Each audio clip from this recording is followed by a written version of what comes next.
Hello, good evening সবাইকে। আজকে শনিবার, এখন বাজে সন্ধে 6:30। আমি এখন এত সেজে গুজে এখন আমি একটা জায়গায় যাচ্ছি। কি জায়গায় যাচ্ছি, কেন যাচ্ছি, এটা তোমাদের আমি গিয়ে বলবো।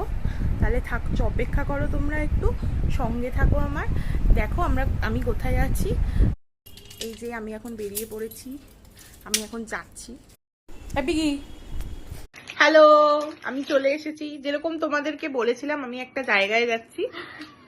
আমি এখন পিকনিক করতে এসেছি আমার বন্ধুর বাড়ি, বন্ধু তনুর বাড়ি আমি পিকনিক করতে এসেছি। আমাদের পিকনিকের প্রধান মেম্বার পটোরানী এখানে বসে আছে, কারণ এখানে আমরা একটু চা খাচ্ছি এখন।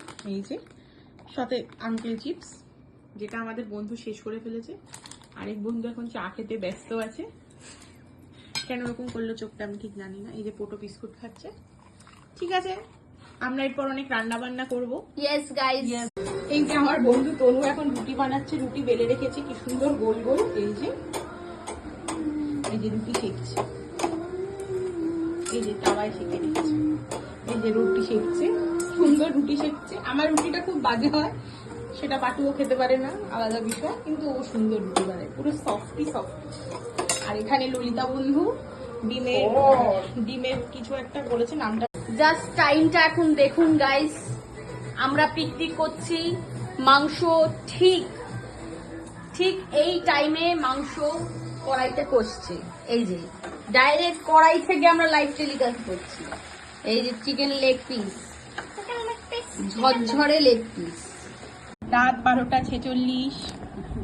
আমরা এখন পিকনিকের শেষ পর্যায়ে এসে পৌঁছেছি। এই যে ডিমের টেলানি এসেছে। এই যে 12:46 দেখে নিয়েছেন, টেলানি 2টো ডিম। আমরা খুব বড় লোক। এই যে আমাদের স্লাড। এই এটা খোলো। দিস ইজ চিকেন, রেড কষা চিকেন। আর কি আছে মেনুতে? আর আছে আমাদের স্পেশাল আমের চাটনি। হ্যাঁ, এই যে চাটনি আছে। এই যে এতে কি আছে? রুটি আছে। রুটটা দেখি দাও। দিস ইজ রুটি।